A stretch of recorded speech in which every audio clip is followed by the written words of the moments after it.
ஷஹரு ரமலான் ஷஹரு குரான். ரமலானுக்கு என்னென்ன பேர் கொடுக்கணும்னு கேட்டா இது குரானுடைய மாதங்க. குரானோடு தான் நாம் இருக்க வேண்டும். சுஃபியானே சௌரி ரஹ்மத்துல்லாஹி பற்றி வருகிறது, ரமலான் மாதத்துடைய பிறை பார்த்து விட்டால் மக்களுடைய கண்களை விட்டு ஓடி ஒளிந்து கொள்வார்கள். நான் யாரிடத்திலும் பேச மாட்டேன், என் ரப்பிடத்தில் நான் பேசுவேன் என்று குரானை எடுத்து விட்டு ஓடுவார்கள். போதும், உங்களிடத்தில் பேசியதெல்லாம் பேசி பேசி எங்களுக்கு என்ன கிடைத்தது? பாவத்தை தான் நாங்கள் சுமந்து விட்டோம், நன்மையை சம்பாதிப்பதற்கு எனக்கு வாய்ப்பு கொடுங்கள் என்று குரானை திறப்பார்கள், ஓடுவார்கள் என்று சொன்னார். என்ன தீன் என்று சொன்னாலே, மார்க்கம் என்றாலே மூன்றை சொல்வது தான். முதலாவது விஷயம் என்னவென்று சொன்னால் இபாதத், வணக்க வழிபாடுகள். அல்லாஹுக்கும் நமக்கும் மத்தியில் இருக்கக்கூடிய தொடர்புகள் சரியாக இருக்கணும். இதை சொல்வது தான் தீனுடைய முதல் வேலை. ரெண்டாவது வேலை என்ன தெரியுமா? இபாதாத்துக்கு பிறகு முஆமலாத், கொடுக்கல் வாங்கல்கள். பார்த்தீங்களா, இது ரொம்ப கரெக்டாக இருக்கணும். ஷரியத்துனா என்னங்க? தீன் என்று சொன்னாலே ஹலால் ஹராம், வியாபாரங்கள், தொழில்துறைகள் அது சுத்தமாக இருக்க வேண்டும். அதனால தான் உமர் ரலியல்லாஹுவுக்கு முன்னால் ஒரு மனிதர் ஒருவரை பற்றி புகழ்ந்து பேசிவிட்டார். அவர் நல்லவர் என்று சர்டிபிகேட் கொடுக்கின்ற பொழுது உமர் ரலியல்லாஹு கேட்ட முதல் கேள்வி என்ன தெரியுமா? மூன்றை பார்த்த பிறகுதான் ஒருவரை நல்லவர் என்று நீ சொல்ல வேண்டும். எப்படி நீ திடீரென்று ஒருவரை உயர்ந்தவர் என்று சொல்லிவிட்டாய்?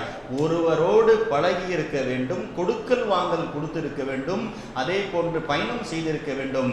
அதே போன்று மூன்றாவது, அவரிடத்தில் உன்னுடைய குடும்பத்தின் ரீதியில் நிக்காஹுடைய தொடர்புகள் ஏதாவது வைத்து சரியாக இருந்திருக்க வேண்டும்.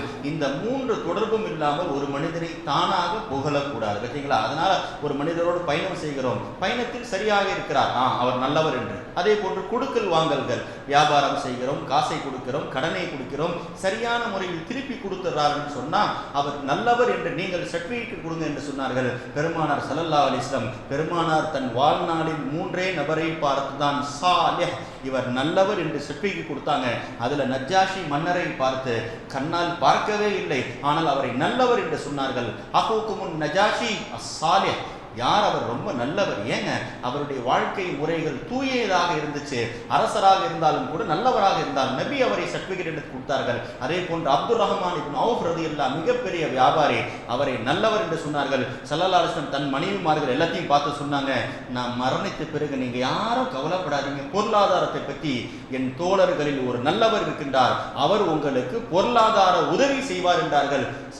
உம்மஹாத்துல் முஃமினீனுக்கு அது யாருன்னே தெரியல. ஆனால் மாசம் உம்மஹாத்துல் முஃமினீன் ஒவ்வொரு நபியுடைய வீட்டிற்கும் காசு பணங்கள், உணவுகள் வந்து கொண்டே இருந்துச்சு. கடைசியில் யார் என்று பார்த்தால் சையதுனா அப்துல் ரஹ்மான் இப்னு அவுஃப் ரலியல்லாஹு அவர்கள் தான் மனைவிமார்கள் அனைவருக்கும் கொடுத்த வரலாறு இருக்கிறது.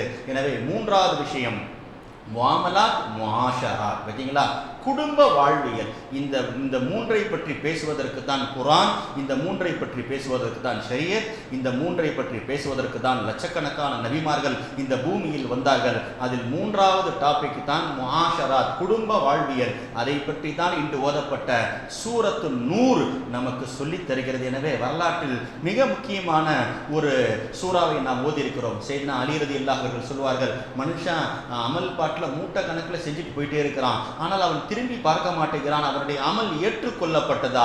அதனால தான் சொன்னார்கள், லா தஹ்தம்மு பிகில்லத்தில் அமல், அமல் கூடுதலா குறைச்சலா பார்க்காத, அமல் ஏற்றுக்கொள்ளப்பட்டு விட்டதா என்று கவலைப்படு என்றார்கள் ஹஜ்ரத் சையதுனா அலி ரலியல்லாஹு தஆலா அன்ஹு. அதனால நம்ம குறைஞ்ச அமல் செய்தாலும் கூட அது ஏற்றுக்கொள்ளப்பட்டதா என்பதை பார்க்க வேண்டும். அப்ப அமல் ஏற்றுக்கொள்ளப்பட்டதற்கு என்னங்க செய்யறது என்று கேட்டால் அதைத்தான் நாம் சொல்கிறோம். ஒரு ஏற்றுக்கொள்ளப்பட்ட அமலுக்கு பிறகு செய்கின்ற ஒரு அமல் ஏற்றுக்கொள்ளப்பட்டு விட்டது. என்னங்க அர்த்தம்? இப்போ நாம் தொழுதோம், தராவி தொழுது விட்டோம், குர்ஆனை ஓதினோம், ஏறத்தாழ 2 சூறாக்கள் முழுமையான முறையில் சூரத்து நூர், சூரத்து ஷுஆரா 1.25 ஜுஸ் ஓதி இருக்கிறோம்.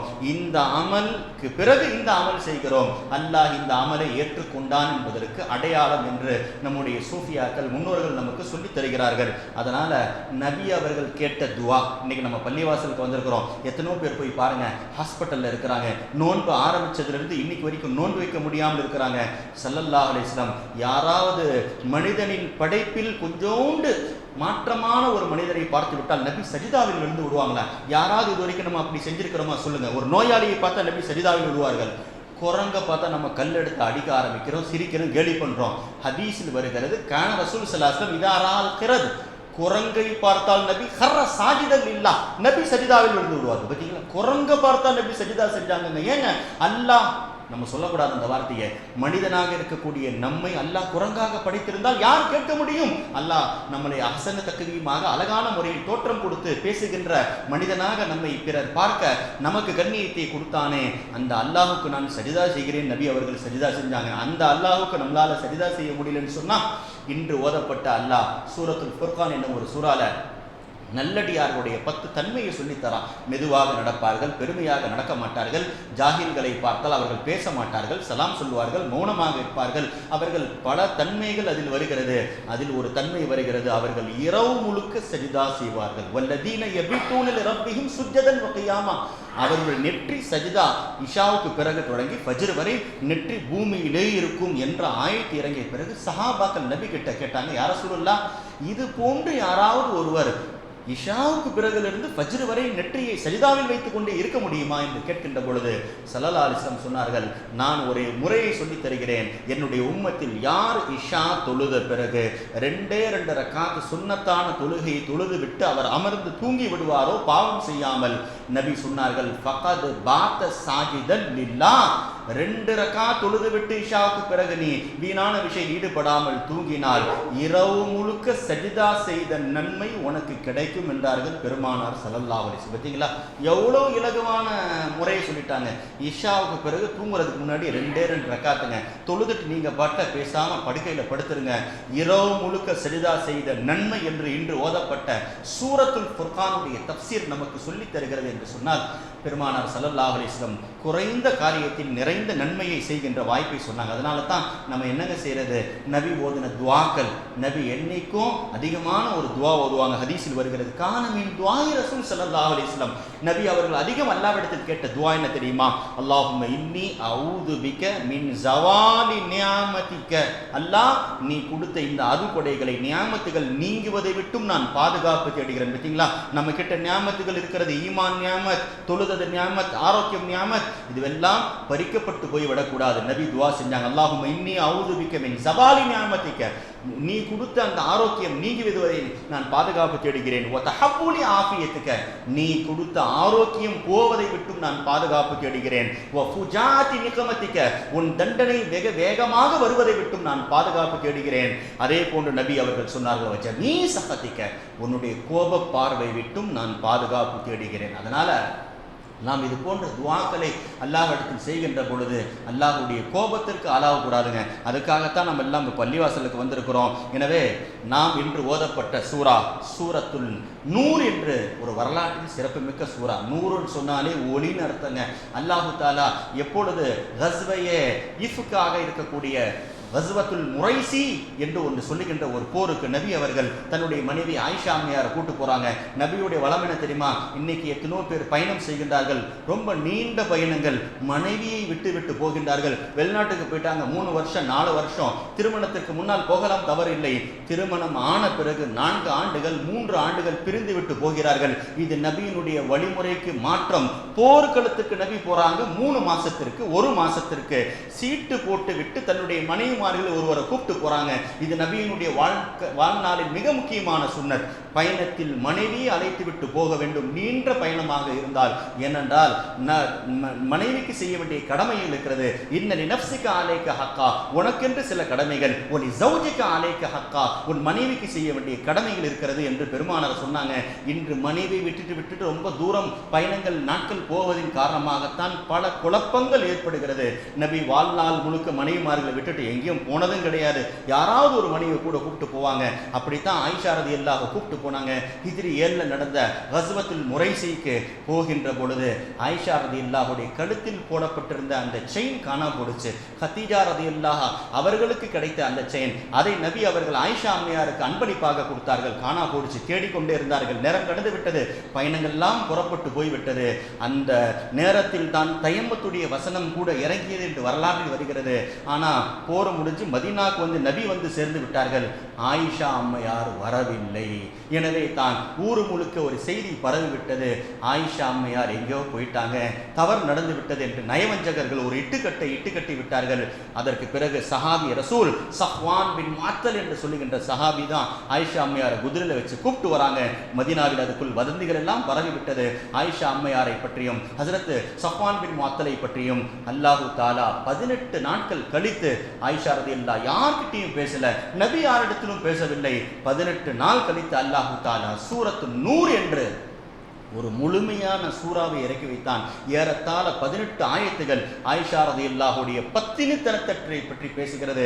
அவர்கள் உண்மையானவர்கள், நேர்மையானவர்கள் என்பதை பற்றி பேசுவதற்காக இறக்கப்பட்ட சூரா தான் அந்த சூரத்து நூர் என்பது. அதனால் தான் பெருமானார் சொன்னார்கள், அல்லிமு நிசாக்கும் சூரத்து நூர், ஆண்கள் மாயிதாவையும் பெண்கள் சூரா நூரையும் கற்றுக்கொள்ள வேண்டும் என்றார்கள். ஒரு பெண் ஒரு தடவையாவது சூரத்து நூரை ஆரம்பத்திலிருந்து கடைசி வரைக்கும் படிச்சு பார்த்துருந்தாங்க. காரணம், பெண்களுக்குடைய சட்டங்கள் ஏராளமாக இந்த சூரா இறங்கிய பிறகு ஆயிஷா ரலியல்லாஹு சொன்னார்கள், உங்களுடைய வீட்டு பெண்களுக்கு நான் 3 விஷயத்தை சொல்லுகின்றேன். ஒன்று, இன்னைக்கு அதை நடைமுறைப்படுத்த முடியுமான்னு தெரியல, ஆனால் ஆயிஷா நாயகி சொன்னது, உங்களுடைய வீட்டு பிள்ளைகளுக்கு லா துஅல்லிமூனஹுன்னல் கிதாபத், அவர்களுக்கு எழுத படிக்க கற்றுத்தராதீர்கள். பார்த்தீங்களா? ஏன்? ஆபத்துகள். இன்றைய காலகட்டம் நல்லதை படிப்பதாக இருந்தால் தவறு கிடையாது, ஆனால் தவறான விஷயத்துக்கு போவதற்கு எழுதுவது காரணமாக அது அந்த காலத்தில் தவறாக இருந்துச்சு. சொன்னார்கள், உங்கள் வீட்டு பெண்களை நீங்கள் எழுத படிக்க சொல்லிக் கொடுத்தால் ஆபத்துகள் போய்விடும், அவள் தவறான விதத்துக்கு போய்விடுவாள் என்று ஆயிஷா நாயகி சொன்னாங்க. ஒன்று, இது கடைபிடிக்கப்படுதான் தெரியும். 2வது விஷயம் ரொம்ப முக்கியமான விஷயங்க, வன்சிலூஹுன்னல் குரஃப், அவளை நீங்கள் கண்காணித்துக் கொண்டே இருங்கள். உங்களுடைய பார்வையில் நடு ஹாலிலே அவர்களை நீங்கள் அமர வையுங்கள், தனியாக ரூம் கொடுத்து உட்கார வச்சிடாதீங்கன்னாங்க ஆயிஷா அம்மையார். பார்த்தீங்களா? இன்னைக்கு என்னங்க, இது பொம்பளைக்கு உள்ள ரூமு, இது பொண்ணுக்குள்ள ரூமு, இது பையனுக்குள்ள ரூமின் பிரிச்சதினால் அவர்கள் என்ன செய்கிறார்கள், அவர்கள் என்ன பண்ணுகின்றார்கள், யாரிடத்தில் பேசுகின்றார்கள் என்ற தொடர்புகள் நம் கண்ணை விட்டு மறைந்து விட்டது. ஆயிஷா நாயகி சொன்னாங்க, ஒரு பெற்றோராக இருக்கின்றவர் உங்கள் பிள்ளைகளை கண்காணித்துக் கொண்டே உன் கண் பார்வையில் இருக்க வேண்டும். சூரத்து நூர் இறங்கிய பிறகு அவர்கள் சொன்ன ஒரு விஷயம், 3வது, வல்லிமூஹுன்னல் கஸல், அவர்களுக்கு சொந்த தொழிலை கற்றுத்தாருங்கள் என்றாங்க. பார்த்தீங்களா? வீட்டிலே இருந்து பாதுகாப்பான முறையில் பெண்களுக்கு சொல்லித்தர வேண்டிய செய்திகள் ஏராளமாக இருக்குதுங்க. எவ்வளோ பெண்மணிகள், ஆயிஷா ரலியல்லாஹு 90 கலைகள் தெரியுங்க. அவர்கள் மருத்துவ படிப்பு படிச்சாங்க, டாக்டர் படிப்பு படிக்கிறது தப்பு இல்லை, இன்னைக்குள்ள சூழ்நிலைகள் சரியில்லையே தவிர ஆயிஷா ரலியல்லாஹு இல்மு திப்பு தெரியும், டைலரிங் தெரியும், எத்தனை தொழில்கள் தெரியும், 90 தொழில்கள் தெரிந்தவர்கள் ஆயிஷா அம்மையார். அதனால தான் நபி டிக்ளேர் பண்ணாங்க, என் மனைவி ஆயிஷாவிடத்தில் மார்க்கத்துடைய 3இல் ஒரு பகுதியை நீங்கள் கேட்டு தெரிந்து கொள்ளுங்கள் என்றார்கள் ஹஜ்ரத் பெருமானார் ஸல்லல்லாஹு அலைஹி வஸல்லம். எனவே சூரத்து நூர் ஆயிஷா ரலியல்லாஹு பற்றி பேசுகிறது.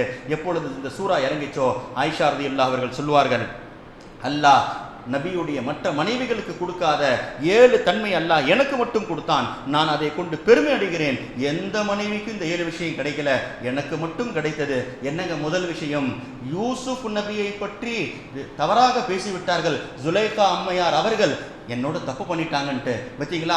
அல்லாஹ் ஆயத்தை இறக்கவில்லை, பக்கத்தில் இருந்த குழந்தை சாட்சி செய்தது. அதே போன்று தான் மரியம் அலைஹிஸ்ஸலாமை பற்றி தவறாக பேசினார்கள், ஆயத்தை இறக்கவில்லை, அல்லாஹ் சூறாவை இறக்கவில்லை. ஹஜ்ரத் மரியம் அலைஹிஸ்ஸலாம் தன் வயிற்றில் இருக்கக்கூடிய குழந்தையை காட்டினார்கள், ஹஜ்ரத் ஈசா அலைஹிஸ்ஸலாம் பேசினார்கள். இப்போ ஆயிஷா அம்மையார் சொல்றாங்க, அவர்களுக்கு சாட்சி சொன்னது யாரோ, என்னை பற்றி தவறாக பேசிய பிறகு அல்லாஹ் உலகத்தில் எந்த பொருளையும் சாட்சியாக ஆக்கவில்லை, வானத்திலிருந்து 18 வசனத்தை இறக்கி வைத்து விட்டான், இது எனக்கு உண்டான சிறப்பு என்றார்கள் ஆயிஷா ரலியல்லாஹு என்று சொன்னால் யோசிச்சு பாருங்க. நம்முடைய தாய்ங்க, அவங்க பெருமையோடு சொல்ல வேண்டும். சொன்னார்கள் ஆயிஷா ரலியல்லாஹு, ஆனா உம்மு ரிஜாலிக்கும் லா உம்மஹாத்து நிசாயிக்கும், கியாமத் வரை வருகின்ற ஒவ்வொரு ஆணுக்கும் நான் தாயாக இருக்கின்றேன் என்றார்கள் என்று சொன்னால், அப்படிப்பட்ட தாய் நம்முடைய தாய் என்பதில் இன்று ஓதப்பட்ட சூரத்து நூர். அதனால் தான் ஸல்லல்லாஹு அலைஹி வஸல்லம் சொன்னார்கள், எப்படிப்பட்ட சிறப்பு ஆயிஷா நாயகி தெரியுமா? மதீனாவிலே சிறந்த உணவு சரீதுன்னு சொல்லி உணவு, சரீத் கறி போட்டு சமைக்கிற உணவு பெருநாள் போன்ற விசேஷத்துக்கு தான் செய்வாங்க, கல்யாண நாட்கள்ல. நபி சொன்னார்கள், எப்படி மற்ற உணவை விட சரீத் என்ற உணவுக்கு சிறப்பு இருக்கிறதோ உங்களுக்கு மத்தியில், அதே போன்று தான் 1000 பெண்கள் ஒரு பக்கம், என் மனைவி ஆயிஷா ஒரு பக்கம் என்றார்கள் பெருமானார் ஸல்லல்லாஹு அலைஹி வஸல்லம். அப்படிப்பட்ட சிறப்புகள்லாம் 7 விஷயம் அல்லாஹ் எனக்கு மட்டும் தந்தான் என்றார்கள். முதலில் அல்லாஹ்வுடைய வசனம் என் விஷயத்தில் இறங்கியது ஒன்று. இரண்டாவது சிறப்பு என்ன தெரியுமா? இந்த சஹாபாக்களை பற்றி தவறாக பேசுகின்றவர்களே, இந்த சிறப்பு எல்லாம் கேளுங்கள். சஹீஹ் முஸ்லிம்ல இந்த ஹதீஸ் வருது. இமாம் முஸ்லிம் ரஹ்மத்துல்லாஹி அலைஹி தன்னுடைய கிதாபில் இந்த ஹதீஸை பதிவு செய்கின்றார்கள். இரண்டாவது என்ன தெரியுமா? நஸலல் மலக்கு பிசூரதி, திஹியா கலபியினுடைய தோற்றத்தில் ஜிப்ரீல் அலைஹிஸ்ஸலாம் உலகில் வந்திருக்கிறார்கள். ஆனா நபி சொல்லுகின்றார்கள், ஆயிஷா அம்மையார் சொல்லுகின்றார்கள், ஒரு மலக்கு என் தோற்றத்தில் பூமியில் வந்தார். பார்த்தீங்களா, மலக்கு என் தோற்றத்தில் பூமியில் வந்தார் என்றார்கள் ஹஜ்ரத் ஆயிஷா ரலியல்லாஹு. மூன்றாவது என்ன தெரியுமா? வதஸவ்வஜனி பிக்ரன், எல்லாரையும் நபி திருமணம் முடித்த பிறகு விதவையாக திருமணம் முடித்தார்கள். ஆனால் என்னை மட்டும் தான் பாக்கிரா என்று சொல்லி கன்னி பெண்ணாக 7 வயதில் எனக்கு திருமணம் முடிக்கின்ற பொழுது 9 வயதில் நபி தன்னோடு அழைத்துக் கொண்டார்கள். மதீனாவுக்கு வந்த பிறகு நபியுடைய மனைவிமார்களில் 3வது மனைவி நான் தான். ஹதீஜா நாயகிக்கு பிறகு சௌதா ரலியல்லாஹுக்கு பிறகு 3வது மனைவியாக நபியுடைய மனைவிகளிலே பாக்கிரா என்று சொல்லுகின்ற கன்னி பெண்ணாக நான் இருந்தேன் என்ற ஒரு செய்தியை அவர்கள் சொல்லுகின்றார்கள். 2வது ரொம்ப சிறந்த சிறப்பை ஹஜ்ரத் ஆயிஷா நாயகி சொல்றாங்க. என்ன தெரியுமா? யோசிச்சு பாருங்க, நபியுடைய அந்தஸ்தை புரிவதா, ஆயிஷா ரலியல்லாஹுடைய அந்தஸ்தை புரிவதா? நபி எந்த மனைவியோடு இருந்தாலும் குர்ஆனுடைய வசனம் இறங்காது. ஆனால் நானும் நபியும் ஒரு போர்வைக்குள் இருக்கின்றோம். வஹி இறங்குகிறது, வஹி இறங்குகிறது, குர்ஆனுடைய வேதனம், குர்ஆனுடைய வசனங்கள் இறங்குகிறது, ஜிப்ரீல் இறங்குகின்றார்கள். வான ஃபீ லிஹாஃபின் வாஹிதின், நானும் நபியும் ஒரு போர்வையில் இருக்கின்றோம். குர்ஆனுடைய வசனம் இறங்குகிறது என்று சொன்னால் குர்ஆன் எவ்வளவு உயர்ந்தது, ஆனால் நபியுடைய செயலும் எவ்வளவு உயர்ந்ததாக இருந்தது என்பதை பாருங்கள். இது போன்ற சிறப்புகளை எல்லாம் ஹஜ்ரத் ஆயிஷா ரலியல்லாஹு அவர்கள் சொல்லுகின்றார்கள். நபியுடைய உயிர் பிரிகின்ற பொழுது என் மடியில் பிரிந்தது. பார்த்தீங்களா, ஒவ்வொரு நபியும் அவர்கள் விரும்புகின்ற இடத்தில் தான் அவருடைய ரூஹ் கைப்பற்றப்படும். ஆயிஷா ரலியல்லாஹு நபி எந்த அளவுக்கு நேசித்திருப்பார்கள், அவருடைய மடியில் ரூஹ் பிரிந்தது என்று சொன்னால் அல்லாஹு தாலா இது போன்ற இந்த செய்திகள் எல்லாம் சொல்லி தருகிறான். ரொம்ப சிறந்தது ஒண்ணே சொல்லட்டுமா? நபியுடைய மனைவிமார்கள் யாரு தெரியுமா? நபிக்கும் மனைவிமார்களுக்குள்ள சிறப்பு உலகத்தில் எந்த பெண்ணுக்கும் கிடையாது, யாருக்கும் கிடையாது. என்னங்க? ஏஹ்திலாம் என்று சொல்லுகின்ற ஏஹ்திலாம், கணவன் மனைவிகள் சேர்ந்தால் குளிப்பு கடமையாகும். ஆனால் அது இல்லாமலும் குளிப்பு கடமையாகுகின்ற ஒரு முறை இருக்கிறது. என்னங்க அது? தூங்குகின்றோம், காலையில் எழுந்து பார்க்கின்றோம், குளிப்பு கடமையாகிவிட்டது. அதன் அடையாளங்கள் ஆணுக்கும் ஏற்படலாம், பெண்ணுக்கும் ஏற்படலாம். உலகில் இருக்கக்கூடிய எல்லா பெண்களுக்கும் இது ஏற்படும். குளிப்பு கடமை, உடனே குளித்து ஆக வேண்டும். அதற்கு அரபியில் ஏஹ்திலாம் என்று சொல்வார்கள். இப்போ ஸல்லல்லாஹு அலைஹி வஸல்லம் சொன்னார்கள், மஹ்தலம நபியுன் கத்து, உலகில் வந்த எந்த நபிக்கும் ஏஹ்திலாம் வந்தது கிடையாது. அப்படின்னா என்ன அர்த்தம்? இரவில் தூங்கி காலையில் அவர்களுக்கு குளிப்பு கடமையானது கிடையாது. நபிமார்கள் குளிப்பு கடமை என்றால் மனைவிகளோடு சேர வேண்டும். இது நபிக்கு மட்டும் உண்டான சிறப்பு கிடையாது. இப்ப ஸல்லல்லாஹு அலைஹி வஸல்லம் சொன்னார்கள், இன்ன உம்மஹாத்துல் நபி, நபியினுடைய மனைவிமார்கள் எல்லாம் உம்மஹாத்துல் முஃமினீன்களுக்கு லம் யஹ்தலிம்ன, வாழ்நாளில் அவர்களுக்கு ஒரு தடவை கூட ஏஹ்திலாம் என்னும் குளிப்பு அந்த கடமை ஏற்பட்டது கிடையாது என்று அல்லாமா ஜலாலுதீன் சுயூத்தி ரஹ்மத்துல்லாஹி அலைஹி போன்றவர்கள் பதிவு செய்கிறார்கள் என்று சொன்னால் சூரத்துன் நூர் உம்மஹாத்துல் முஃமினுடைய சிறப்புகளை எல்லாம் பற்றி பேசுகிற. எனவே சூரா நூருடைய சிறப்புகள் ஏராளமாக இருக்கிறது. சூரா நூருடைய ஆரம்ப 15 ஆயத்தை ஓதி பாருங்க. அல்லாஹ் ஜினா என்னும் அந்த விபச்சாரத்தை பற்றி கடுமையான சட்டம், இந்த இஸ்லாத்திலே ரொம்ப கடுமையான சட்டம் என்ன தெரியுமா? ஜினாவுடைய சட்டம் தாங்க.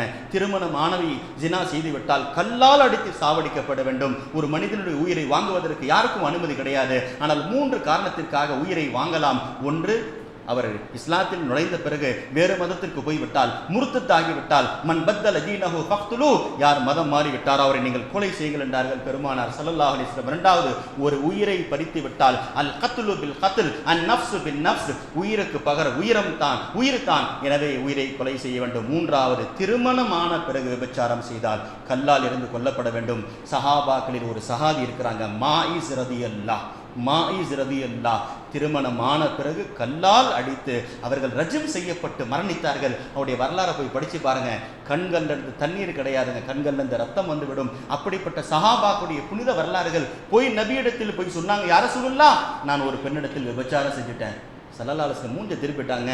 இன்னைக்கு வாப்பாக்காரன் இல்லாததை புள்ள மேல சொல்றான், புள்ள வாப்பா மேல இல்லாததை சொல்றான். எல்லாம் இல்லாததை இன்னும் எக்ஸ்ட்ராவாக சொல்லுகின்றார்கள். என் பையன் 1 செஞ்சிருப்பான், அவன் 5 செஞ்சிருப்பான் என்று சொல்லுகின்றான். இப்படிப்பட்ட காலம். நபியிடத்தில் போய் சஹாபி சொல்லுகிறார்கள், நான் விபச்சாரம் செய்து விட்டேன். நபி சொன்னார்கள், என் தோழர் விபச்சாரம் செய்ய மாட்டார், நீ அந்த பெண்ணை கிள்ளி இருப்பாய், தொட்டு இருப்பாய், முத்தம் கொடுத்து இருப்பாய், விபச்சாரம் செய்திருக்க மாட்டாய் என்றார்கள் பெருமானார் ஸல்லல்லாஹு அலைஹி வஸல்லம். கடைசியில் திரும்ப சொன்ன பிறகு மோந்து பாருங்கள், இவர் சாராயம் குடித்திருக்கிறாரா என்றார்கள். என்றார்கள் பெருமானார் ஸல்லல்லாஹு அலைஹி வஸல்லம். நீ பைத்தியம் பிடிச்சிருக்கான்னா கேட்டாங்க. அபிக்க ஜுனூனுன், என்னப்பா உனக்கு பைத்தியம் பிடிச்சிருக்கா? ஏன்?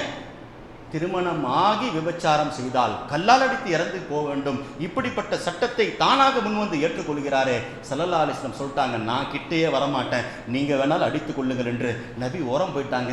சஹாபாக்கள் அவர்களை கல்லால் அடித்து மரணித்த பிறகு செய்தியை வந்து சொன்னார்கள். யா ரசூலுல்லாஹ், அவர் வலி தாங்க முடியாமல் ஓடினார் என்று சொல்லுகின்ற பொழுது ஸல்லல்லாஹு அலைஹி வஸல்லம் சொன்னாங்க, விட்டிருக்க வேண்டியதானப்பா, ஏன்பா அவரை ஓடி ஓடி அடித்து மரணிக்க வச்சிட்டீங்க? அப்போ ஸல்லல்லாஹு அலைஹி வஸல்லம் சொன்னார்கள், அவர்களுடைய ஒரு துளி ரத்தம் பக்கத்தில் இருந்த காலித் பின் வலீத் மேல் ரத்தம் பட்டு விட்டது. கல்லால் அடிக்கின்ற பொழுதுக்கு அந்த ரத்தத்தின் அந்த சில துளிகள் ஒரு சஹாபியினுடைய மூஞ்சில படிச்சிருச்சு. அசிங்கத்தின் ரத்தமே என்று சொல்லிவிட்டார்கள். ஒரு விபச்சாரம் செய்தவருடைய ரத்தம் என்மேல் பட்டுவிட்டது என்று காலித் பின் வலீத் சொன்னவுடன் நபியுடைய முகமெல்லாம் மாறி சொன்னார்கள், காலிதே என்ன சொன்னாய்? இவர் செய்த தௌபாவை மதீனாவாசிகளுக்கு கிடையாது, கியாமத் வரை வருகின்ற கடைசி மனிதர் வரை இவருடைய தௌபாவை பிரித்து பிரித்து கொடுத்தாலும் மனிதர்கள் காலியாகி விடுவார்கள், இவர் செய்த தௌபா முடியாது என்றார்கள் பெருமானார் ஸல்லல்லாஹு. எவ்வளவு பரிசுத்தமான தௌபாங்க! இதுக்கு பேர் தாங்க தௌபை நசூஹா. அல்லாஹ்விடத்தில் செய்த பாவத்தை மன்றாடி அழியுங்கள். இன்று இஸ்லாத்தினுடைய ஷரியத்துடைய சட்டங்கள் இல்லை, பாவம் செய்து விட்டார்கள். அல்லாஹ்வுக்கு தெரியும். என்னங்க செய்யறது? ஒருத்தர் எத்தனை பேர் சொல்றாங்க, நான் திருமணத்துக்கு முன்னாடி தவறு செய்துட்டேன், என்னங்க செய்யறது? மௌத்தார வரைக்கும் தௌபா செய்து கொண்டே இருக்க வேண்டியதுதான். ஏன்னா இன்னைக்கு எங்க ரஜம் இருக்குது? கல்லால் அடிச்சு சாவடிப்பது, சாட்டையில் அடிப்பது அல்லாஹுக்கும் அடியானுக்கும் உள்ள விஷயம். பெருமானார் கூட அவங்களுடைய பாவத்தை சொல்லி ஒருத்தர் ஹஸால் என்று சொல்லுகின்றவர் வந்து சொன்னார். அவர் தான் எஜமானர் ஹஸரத் மாயிஸ் ரலியல்லாஹுடைய. இவர் பாவத்தை யார சொல்ல, நான் தான் பார்த்தேன்னு சொல்லும் போது ஸல்லல்லாஹு அலைஹி வஸல்லம் திரும்ப சொன்னாங்க, அவர் பாவம் செய்தார், சரி நீ ஏன் பார்த்தாய்? அதை ஸ்கிரீன் போட்டு அவருடைய பாவத்தை நீ மறைத்திருக்க வேண்டியதானே, ஒரு கால் நீ மறைத்திருந்தால் அல்லாஹ்வும் மறைத்திருப்பான் என்றார்கள் பெருமானார் ஸல்லல்லாஹு அலைஹி வஸல்லம். அப்படிப்பட்ட அல்லாஹ் நமக்கு கிடைச்சிருக்கக்கூடிய அல்லாஹ் அர்ஹமுர் ராஹிமீனாக இருக்கிறான். அப்படிப்பட்ட வரலாறெல்லாம் இன்று ஓதப்பட்ட, அதுவும் ஜினா செய்துவிட்டால் நிரூபணமானால் 100 சாட்டையடி, திருமணம் ஆகாதவராக இருந்தால், திருமணம் ஆனவராக இருந்தால் கல்லால் அடிக்க வேண்டும். ஆனால் தேவையில்லாமல் பத்தினித்தனத்தின் மீது ஒருவன் இட்டு கட்டினால் 80 சாட்டையடி கொடுக்கப்பட வேண்டும். அது கதுப் என்றார்கள் பெருமானார். இன்று ஓதப்பட்ட சூராவுடைய சூரத்து நூறுடைய 4வது வசனம் எல்லாம் இதையெல்லாம் பேசுகிறது. எனவே சூரத்து நூறு என்ன தெரியுமாங்க? ஒழுக்கத்தை பற்றி பேசுகின்ற சூரா. போய் பாருங்க, எவ்வளவு ஒழுக்கத்தை சொல்லி தெரியுமா. இன்னைக்கு வீட்டுக்குள்ள போறதா இருந்தா கூட நுழைஞ்சு நம்ம அனுமதி வாங்கிட்டு போனோங்க. சூரத்து நூறுடைய 22வது வசனங்கள் எல்லாம் இதை சொல்லி தருகிறது. நம் சஹாபி கேட்டாங்க, யார சொல்லலாம், நான் எங்க வீட்டுக்குள்ள போறேன், அப்ப கூட நான் அனுமதி வாங்கிட்டு போமா கேட்கின்ற பொழுது ஸல்லல்லாஹு அலைஹி வஸல்லம் சொன்னார்கள், ஒரே வார்த்தை சொன்னாங்க நபி, உன் வீட்டுக்குள்ள போறதற்கு நீ அனுமதி வாங்கிட்டு தான் போனோம். அதுஹிப்பு அன் தராஹா உரியானத்தன், யார சொல்லலாம், என் வீட்டில் யாரும் கிடையாது, எங்க அம்மா மட்டும்தான் இருக்கிறாங்க, இப்போ கூட நான் பர்மிஷன் வாங்கிட்டு போகணுமா கேட்கின்ற பொழுது ஸல்லல்லாஹு அலைஹி வஸல்லம் சொன்னார்கள், அதுஹிப்பு அன் தராஹா உரியானத்தன், உன் தாயை பார்க்கக்கூடாத ரீதியில் பார்க்க நீ விரும்புகிறாயான்னு கேட்டாங்க. பார்த்தீங்களா? ஏன் நீ பாட்டில் திடீர்னு போயிட்டா, அவ பார்க்கக்கூடாத நிலைமையில் இருந்து விடுவாள், அனுமதி கேட்டுட்டு போங்கன்னாங்க பெருமானார் ஸல்லல்லாஹு அலைஹி வஸல்லம். இன்று ஓதப்பட்ட சூறாக்கள் அதை எல்லாம் சொல்லித் தருகிறது. எந்த அளவுக்குன்னு சொன்னா, ஷரியத்துடைய சட்டம் என்ன தெரியுமா? 3 தடவை ஒருத்தருடைய வீட்டு வாசல்ல போய் சலாம் சொல்லணும். உள்ள இருந்து அனுமதி கிடைத்தால் உள்ளே போக வேண்டும். ஸல்லல்லாஹு அலைஹி வஸல்லம் சொன்னார்கள், மன் சல்லம சலாசன், 3 தடவை சலாம் சொன்ன பிறகும் பலம் யூதன் லஹு, அவருக்கு அனுமதி கிடைக்கலையா, ஃபல் யர்ஜி, அவர் அந்த இடத்துல நிக்க கூட கூடாது, திரும்பி போய்விட வேண்டும் என்றார்கள் பெருமானார். இன்னைக்கு விருந்து வைபோகங்கள்ல கூட, கல்யாணத்துல கூட அழைப்பு கொடுக்காம போயிடுறாங்க. அவரை கூப்பிடவே இல்லை. 2 பேர் போன்ல பேசிட்டு இருந்தாங்க, இவருக்கு செய்தி கிடைச்சிருச்சு, உடனே போயிட்டாரு. யாரோ பத்திரிகையை பார்த்துட்டாரு, இவர் பரவாயில்ல நமக்கு தான் அழைப்பு நினைச்சு போயிட்டாரு. ஸல்லல்லாஹு அலைஹி வஸல்லம் ஒருத்தங்க விருந்து கூப்பிட்டாங்க, போகும்போது கூட ஒருத்தர் வந்துட்டே இருக்கிறார். ஸல்லல்லாஹு அலைஹி வஸல்லம் கேட்டாங்க, அவர் என்ன தானே கூப்பிட்டாரு, நீங்க வரீங்களன்னு கேட்கும்போது நபியுடைய முறையை பாருங்கள். கூப்பிட்டவரை பார்த்து நபி கேட்டாங்க, ஏன்பா அவரும் வராரு, நீ அனுமதி தெரியாப்பான்னு கேட்கும்போது, யார சொல்லலாம், உங்களுக்கு அனுமதி என்றால் உங்களோடு வருகின்றவருக்கும் அனுமதி என்று சொன்ன பிறகு இப்போ நீ வாப்பா என்றார்கள். ஏன் தெரியுமா? நபி சொன்னார்கள், அழைக்கப்படாத விருந்துக்கு யார் உள்ளே போகின்றானோ திருடனாக உள்ளே போகிறான், வெளியே வருகின்ற பொழுது அபகரித்து வருகிறான் என்றார்கள் பெருமானார். தகல சாதிக்கன் கரஜ காசிபன், அவன் 100 பேருக்கு சாப்பாடு ஆக்கி வச்சிருக்கிறான், நீ 200 பேர் போயிட்டேன்னு சொன்னா நீ அபகரித்தவனாக ஆகிவிட்டாய் என்றார்கள் பெருமானார் ஸல்லல்லாஹு அலைஹி வஸல்லம். எனவே ஒழுக்கத்தை சொல்லி தரதாங்க சூரத்து நூறு. யார சொல்லலாம், 2 பேரும் அழைப்பு கொடுத்து விட்டார்கள், நான் யாருக்கு போவது என்று கேட்கின்ற பொழுது ஸல்லல்லாஹு அலைஹி வஸல்லம் சொன்னாங்க, 2 பேர்ல வீட்டுக்கு, உன் வீட்டு பக்கத்துல யாருப்பா இருக்கிறான்னு கேட்டாங்க. உன் வீட்டு பக்கத்தில் யார் இருக்கிறாரோ அவருடைய அழைப்புக்கு முன் கொடு என்றார்கள். பார்த்தீங்களா எந்த அளவுக்கு இஸ்லாம் சொல்லி தருகிறது. நஃபிலான நோன்பு வச்சுட்டு இருக்கிறார் ஒருத்தர், விருந்துக்கு கூப்பிட்டாருங்க. ஸல்லல்லாஹு அலைஹி வஸல்லம் சொன்னார்கள், உன் நோன்பை முறித்து விடு. ஏன்? உன் நோன்பை முறித்துவிடு, நோன்புக்கு கலா இருக்கிறது. ஒரு மூமினுடைய மனதை உடைத்து விட்டால் கலா கிடையாது. அவர் விருந்துல போய் கலந்துக்கப்பா, நோன்பை முடிச்சிருப்பா, இன்னொரு நாள் கலா செஞ்சுக்கலாம் என்றார்கள் பெருமானார் ஸல்லல்லாஹு அலைஹி வஸல்லம். பரல நோன்புக்கு இந்த சட்டம் கிடையாதுங்க, நஃபில் நோன்புக்கு தான் இந்த சட்டம். இது போன்ற பலதரப்பட்ட செய்திகளை எல்லாம் இன்று ஓதப்பட்ட சூரத்துன் நூர் சொல்லித் தருகிறது. எனவே நேரம் இல்லைங்க, சூரத்துன் நூரை படித்து பாருங்கள். குறிப்பாக ஆணுக்கு எது மறைவிடம், பெண்ணுக்கு எது மறைவிடம், அதுவே தெரிய மாட்டேதுங்க. இன்னைக்கு எத்தனையோ பேர் பார்க்குறோம், அந்த ஒரு அது என்ன ஸ்காஃப், அது என்னன்னு தெரியல, முட்டி வரைக்கும் தான் ஷார்ட்னு சொல்றாங்க, முட்டி வரைக்கும் தான் இருக்கிறது. பார்த்தீங்களா, ஷரியத் சொல்லி தருகிறது அல் ஃபஹீது அவுரத்துன், தொடை அவுரத்தாக இருக்கிறது, மறைக்கப்பட வேண்டிய பொறுப்பாக இருக்கிறது. ஸல்லல்லாஹு அலைஹி வஸல்லம் கடந்து போறாங்க, ஜர்ஹத் என்று சொல்லுகின்ற சஹாபியினுடைய, அந்த மாமர் என்று சொல்லுகின்ற சஹாபியினுடைய ஆடை விலகி இருந்துச்சு, தொட தெரிஞ்சிச்சுங்க. ஸல்லல்லாஹு அலைஹி வஸல்லம் சொன்னார்கள், யா மாமர் கத்தி ஃபஹிதைக ஃபஇன்னல் ஃபஹித அவுரத்துன், மாமரே உன்னுடைய தொடை தெரிகிறது, மறைச்சுக்கோ, அது அவுரத்து. நீ எதுவரை உன் தொடையை காட்டிக்கொண்டே இருப்பாயோ வானத்தில் இருக்கக்கூடிய எல்லா மலக்குமார்கள் சபித்துக் கொண்டே இருப்பார்கள். பெருமானார் ஸல்லல்லாஹு அலைஹி வஸல்லம். பார்த்தீங்களா, ஒரு தொடை காட்டினால் சாபம் வந்துருச்சுங்க என்று சொன்னால் இன்று எத்தனையோ பொருட்களை காட்டப்படுகிறது. ஆணுக்கு தொடை அவுரத் என்று சொன்னால் பெண்ணுக்கு என்னங்க அவுரத்து? ஸல்லல்லாஹு அலைஹி வஸல்லம் சொன்னார்கள், மர்அத்து அவுரத்துன், ஒரு பெண் தலையிலிருந்து கால் வரை எல்லா இடமும் மறைக்கப்பட வேண்டும், அவளுடைய எந்த உறுப்பும் வெளியே தெரியக்கூடாது. ஐயுமா இம்ரஅத்தின் ஹரஜத், எந்த ஒரு பெண்மணி தன்னுடைய அவுரத்தை வெளிப்படுத்தி விட்டு வெளியே புறப்படுவாளோ இஸ்தஷ்ரஃபஹ ஷைத்தான், ஷைத்தான் அவரை வரவேற்கின்றான். ஷைத்தானுடைய வலைகள் தான் இந்த பெண்கள் என்று பெருமானார் ஸல்லல்லாஹு அலைஹி வஸல்லம் சொன்னதெல்லாம் இன்று ஓதப்பட்ட சூரத்துன் நூர்ல. குறிப்பாக இன்னைக்கு நம்மளே பார்க்கிறோம், நம்முடைய வீட்டு பெண்கள் பூக்கள் போன்ற வாசனை துறவிகளை பயன்படுத்தி கொண்டு வெளியே போகிறாங்க. நபியினுடைய ஒரே ஹதீஸை நான் சொல்கிறேன், தீபுர் ரஜுல் ரீஹுன், ஒரு ஆணுக்கு அவன் பயன்படுத்துகின்ற வாசனைகள் வெளியிலே வரலாம், லா லௌன லஹு, ஆணுக்கு நிறத்தை காட்டக்கூடாது, ஸ்மெல் வெளியே வரலாம். வதீபுன் நிசாய் லௌனுன் லா ரீஹ லஹு, ஸல்லல்லாஹு அலைஹி வஸல்லம் சொன்னார்கள், பெண்ணுக்கு நிறம் இருக்கலாம் ஆனால் வாடை வெளியே வரக்கூடாது. ஒரு சமூகத்தை ஒரு பெண் வாடையோடு கடந்து சென்று விட்டால் எத்தனை பேர் அந்த வாசனையை நுகருவார்களோ? ஸல்லல்லாஹு அலைஹி வஸல்லம் சொன்ன வார்த்தையை நான் சொல்கிறேன், எனக்கு என்ன தயக்கம் இருக்குது? நபி சொல்லிவிட்டால் அந்த வார்த்தை அது எழுதப்பட்ட விதித்தான், அதை அழிக்கவே முடியாது. ஸல்லல்லாஹு அலைஹி வஸல்லம் சொன்னார்கள், ஒரு சமூகம் ஒரு பெண்ணுடைய வாடையை நுகர்ந்து விட்டது, அவள் கடந்து சென்று விட்டால் நீங்கள் சாட்சி சொல்லுங்கள், அவள் விபச்சாரி. ஃபஹிய ஜானியத்துன் என்ற ஹதீஸில் வருகிறது. அவள் எவ்வளவு பெரிய பத்தினியாக இருக்கட்டும், அவள் வாடையை சமூகம் நுகர்ந்து விட்டது என்று சொன்னால் அவள் விபச்சாரி என்றார்கள் பெருமானார் ஸல்லல்லாஹு அலைஹி வஸல்லம். இன்னைக்கு திருமணங்கள் கூட வாப்பாவுடைய வழியினுடைய தொடர்பு இல்லாமல் கல்யாணம் பண்ணிக்கிறாங்க. என்னங்க ரிஜிஸ்டர் மேரேஜ் என்று சொல்லுகின்றார்கள். ஸல்லல்லாஹு அலைஹி வஸல்லம் சொன்னார்கள், ஒரு வழியினுடைய சாட்சி இல்லாமல் ஒரு திருமணம் நடந்து விட்டால் அவள் விபச்சாரி என்றார்கள் பெருமானார் ஸல்லல்லாஹு அலைஹி வஸல்லம். உன் தந்தை சைன் போடணுங்க, உன்னுடைய தந்தையினுடைய ஸ்தானத்தில் இருக்கக்கூடிய சாச்சா சைன் போடணுங்க, இல்லை என்று சொன்னால் அந்த பெண் திருமணமே முடித்திருக்கட்டும், அவள் விபச்சாரி என்று இன்று ஓதப்பட்ட சூரத்து நூர்ல போய் பாருங்க. அல்லாஹு தாலா பலதரப்பட்ட செய்திகள், நேரம் கடந்து விட்டது, ஒரே ஒரு ஆயத்தில் இந்த சூரத்து நூறில் வருகிறது. நம்ம இன்னைக்கு எத்தனையோ வீட்டில் போய் கூட தங்கிடுறோங்க. இரவுகளில் ஒரு வீட்டில் போய் பயணம் செய்யலாமா, ஒரு வீட்டில் போய் தங்கலாமா? பள்ளிவாசல் இருக்கிறது பொது இடம், அது அல்லாஹ்வுடைய வீடு, பிரச்சனை இல்லை. உங்கள் சொந்த பந்தத்தினுடைய வீடு இருக்கிறது, பரவாயில்லை. ஸல்லல்லாஹு அலைஹி வஸல்லம் சொன்னார்கள், ஒரு அந்நிய ஆண் ஒரு அந்நியனுடைய வீட்டிலே, பெண்ணுடைய வீட்டிலேயும் பெண் அந்நிய ஆணுடைய வீட்டிலும் தங்கக்கூடாது. ரெண்டே உறவின் அடிப்படையில் தான் தூங்க வேண்டும். இல்லா யகூன நாகிஹன், திருமணம் முடித்த கணவனாக இருக்க வேண்டும். அவ் மஹரமன், அல்லது இரத்த பந்தம் உறவு, திருமணம் செய்வது ஹராம் ப்பட்ட உறவாக இருக்க வேண்டும். இந்த ரெண்டு உறவை தாண்டி எந்த வீட்டிலும் நீங்கள் தங்காதீர்கள் என்றார்கள் பெருமானார். பார்த்தீங்களா, இன்னைக்கு பிரச்சனைகள் வருவதற்கு காரணமே அதாங்க. ஃப்ரெண்டு வீட்டில் போய் நான் தங்கிட்டேன், அவங்க வீட்டில் போய் நான் தங்கிட்டேன், ஷரியத் தடுத்து இருக்குதுங்க. இன்று ஓதப்பட்ட சூரத்து நூர்ல போய் அந்த வசனத்தை போய் பாருங்க. அல்லாஹு தஆலா அதில் யார் வீட்டில் போய் தங்கணும், யார் யார் இடத்துல போய் தங்க வேண்டும் என்பதையெல்லாம் அல்லாஹ் பட்டியல் போட்டு சொல்லுகின்றான். இதற்கெல்லாம் நேரங்கள் கிடையாது.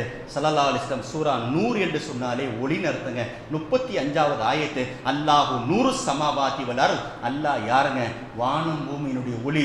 அல்லாஹ் எங்கெங்க இருக்கிறான்? எங்கெல்லாம் ஒளி தெரிகிறதோ அது அல்லாஹ்வுடைய ஒளி என்பதை பெருமானார் ஸல்லல்லாஹு அலைஹி வஸல்லம் இன்று ஓதப்பட்ட சூரத்து நூர். எப்பொழுது இந்த சூரா நூருடைய 35வது வசனம் இறங்கிச்சோ, ஸல்லல்லாஹு அலைஹி வஸல்லம் தஹஜ்ஜுதுல எழுந்தாங்கன்னு சொன்னா ஒரு துஆவை ஓதாமல் தஹஜ்ஜத் முடிஞ்சதே கிடையாதுங்க. நமக்கு தஹஜ்ஜுடைய வாய்ப்புகள் கிடைத்திருக்கிறது. இந்த துஆ ஓதிக்கோங்க, நபியினுடைய சுன்னத்துங்க. இந்த நாள் என்னங்க கிடைக்கும்? ரொம்ப பேர் நம்ம ரொம்ப கண்கள் பார்வைகள் குறைவாக தெரிகிறது. சின்ன வயசு இருக்கக்கூடிய பசங்க கூட கண்ணாடி தான் போட்டுட்டு இருக்கிறாங்க. ஸல்லல்லாஹு அலைஹி வஸல்லம் இந்த துஆவை கற்றுக் கொடுத்தார்கள். சஹாபாக்கள் கண்ணாடிலாம் போடல, சொல்லுங்க. 90 வயசுல போர்க்களத்தில் போய் நின்று அம்பு எறிகிறார்கள் என்று சொன்னால் எந்த அளவுக்கு அவங்களுடைய பார்வை கூர்வையாக இருந்திருக்கும். என்ன காரணம்? இந்த துவா தாங்க காரணம். பார்வை குறைவா இருந்துச்சுன்னா யா நூர் யா நூர் என்று ஓதிக்கோங்க. ஆனால் நபி ஓதின துவா என்ன தெரியுமாங்க? தஹஜ்ஜத் நேரத்தில் அல்லாஹும்ம லக்கல் ஹம்து அன்த நூரு ஸமாவாதி வல் அர்த் வ லக்கல் ஹம்து அன்த கையிமுஸ் ஸமாவாதி வல் அர்த் அல்லாஹும்ம ஜஅல்னி ஃபீ கல்பி நூரா வ ஃபீ லிசானி நூரா வ ஃபீ ஸம்இ நூரா வ ஃபீ பஸரி நூரா வ ஃபீ அலமி நூரா வ ஃபீ அஸபி நூரா. நபி ஓதுனாங்க, அல்லாஹ் என் பார்வையில் ஒளியை கொடுத்து விடு, என் கையில் ஒளியை கொடுத்து விடு, என் காலில் ஒளியை கொடுத்து விடு, என்னுடைய உள்ளத்தில் ஒளியை கொடு என்று நபி கேட்ட துவா ஹதீஸ்களிலே வருகிறது. பெருமானார் தஹஜ்ஜத் நேரத்தில் எழுந்தவுடன் இந்த துவாவை ஓதுவார்கள் என்று வருகிறது. எனவே அல்லாஹு தாலா இது போன்று பல சட்டங்களை, வீட்டு பூட்டப்பட்டு இருக்கிறது, அந்த வீட்டுக்குள்ள போனால் கூட நீங்கள் சலாம் சொல்லிட்டு போங்க. யார சொல்ல வீட்டில் யாருமே கிடையாது, யார சொல்லுல்லா நான் எப்படி போவது என்று கேட்கின்ற பொழுது ஸல்லல்லாஹு அலைஹி வஸல்லம் கற்றுக் கொடுத்தார்கள், அஸ்ஸலாமு அஸ்ஸலாம் பிஸ்மில்லாஹி வல்ஹம்துலில்லாஹி அஸ்ஸலாமு அலைனா மின் ரப்பினா என்று சொல்லிவிட்டு நீங்கள் அந்த வீட்டில் போங்கள். அஸ்ஸலாமு அலைனா வஅலா இபாதில்லாஹி சாலிஹீன் என்று சொல்லி இன்று ஓதப்பட்ட சூரத்து நூருடைய கடைசி வசனங்கள் இது எல்லா சட்டங்களையும் நமக்கு சொல்லி தருகிறது. எனவே சூரத்து நூருடைய நோக்கம் என்ன தெரியுமாங்க? ஒன்றே ஒன்று தான், மார்க்கம் என்று வந்து விட்டால் இரக்கம் காட்டாதீர்கள். பார்த்தீங்களா? புள்ள தொழுலியா அடிங்க, இரக்கம் காட்டாதீங்க, அதெல்லாம் பேசுவதற்கு வேலையே கிடையாது.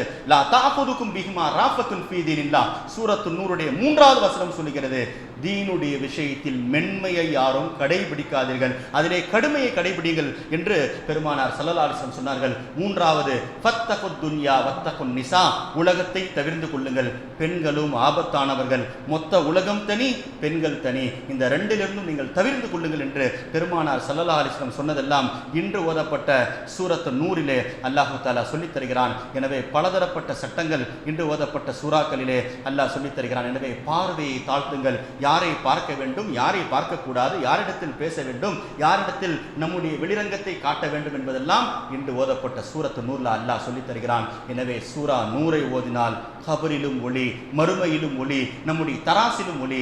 அல்லாஹ் அப்படிப்பட்ட சிறப்பை சஹாபாக்கள் இந்த சூரா இறங்கிய பிறகு ஆயிஷா ரலியல்லாஹு சொல்லுகின்றார்கள், ரோட்டிலே எந்த பெண்மணியும் தன்னுடைய மறைவிடத்தை மறைக்காமல் யாரும் போனது கிடையாது. இன்று ஓதப்பட்ட சூரத்து நூர்ல அல்லாஹ் ஒரு வசனத்தில் சொல்லுகின்றான், இன்னைக்கு பெண்கள் எல்லாம் காலில் கொலுசு போட்டு, அந்த கொலுசு போடுறது தப்பு இல்லை, அதுல சப்தம் கேட்கிறது. அல்லாஹ் இன்று ஓதப்பட்ட வசனத்தில் சூரத்து நூரில் சொல்லுகின்றான், வலா யضربن بأرجلهن உங்கள் காலில் இருக்கக்கூடிய கொலுசை நீங்கள் பூமியில் அடிக்காதீர்கள். ஏன்? லியஅலம மா யக்ஃபீன மின் ஸீனத்திஹின் அதுவும் ஒரு வெளிரங்க அலங்காரத்தை காட்டுகிறது. பெண்கள் தான் என்று அவர்கள் அதையெல்லாம் உணர்ந்து கொள்வார்கள். இஸ்லாம் எந்த அளவுக்கு பரிசுத்தமானது பாருங்க. சூரத்து நூர்ல அல்லாஹ் இது போன்ற பலதரப்பட்ட சட்டங்களை சொல்லித் தருகிறான். அல்லாஹு தாலா என்ன சட்டங்களை இந்த சூரத்து நூரிலே சொல்லித் தந்தானோ சூரத்துல் ஃபுர்கானிலேயும் அல்லாஹு தாலா நல்ல அடியார்கள் எப்படி வாழுவார்கள் என்பதையெல்லாம் சொல்லித் தருகிறான். அதுல ஒரே ஒரு துவாவை மட்டும் சொல்லித்தரேன். எப்படி நபி அவர்கள் தஹஜ்ஜத்தில் துவா செய்தார்களோ அதே போன்று நம்முடைய பிள்ளைகளுடைய எதிர்காலம் நன்றாக இருக்க வேண்டுமா? இன்று சூரத்துல் ஃபுர்கான்ல வருகின்ற அந்த 62வது வசனம் என்று நினைக்கிறேன், வல்லதீன யகூலூன ரப்பனா ஹப்லனா மின் அஸ்வாஜினா வ துர்ரியாத்தினா குர்ரத அஹ்யுன் நாம் விரும்பியதை போல நம் மனைவி இருக்க வேண்டுமா? நாம் விரும்பியதை போல நம்முடைய பிள்ளைகள் இருக்க வேண்டுமா? சூரத்துல் ஃபுர்கானுடைய அந்த வசனத்தை ஓதிக்கொள்ளுங்கள். அதிலே அல்லாஹு தாலா அதாவது 74வது வசனம் சூரத்துல் ஃபுர்கானிலே அதை நாம் கேட்டால் நம்முடைய பிள்ளைகளுடைய தலையெழுத்து மாறும், நம்முடைய மனைவிமார்களுடைய சிந்தனைகள் மாறும். அல்லாஹு தாலா இந்த ஓதப்பட்ட சூறாக்களுடைய பரக்கத்தை கொண்டு நம்முடைய வீட்டினுடைய வாழ்க்கை, நம்முடைய முஹல்லாவின் வாழ்க்கை, நம்முடைய முஸ்லிம் சமூகத்தினுடைய வாழ்க்கை, உலக மக்களுடைய வாழ்க்கை அல்லாஹ் சிறந்ததாக ஆக்கி வைப்பானாக. குர்ஆனின் படி, ஷரியத்தின் படி, நபியின் படி வாழுகின்ற பாக்கியத்தை அல்லாஹ் நம் அனைவருக்கும் தருவானாக. வாஹிர் தாவான் அல்ஹம்துலில்லாஹி ரப்பில் ஆலமீன்.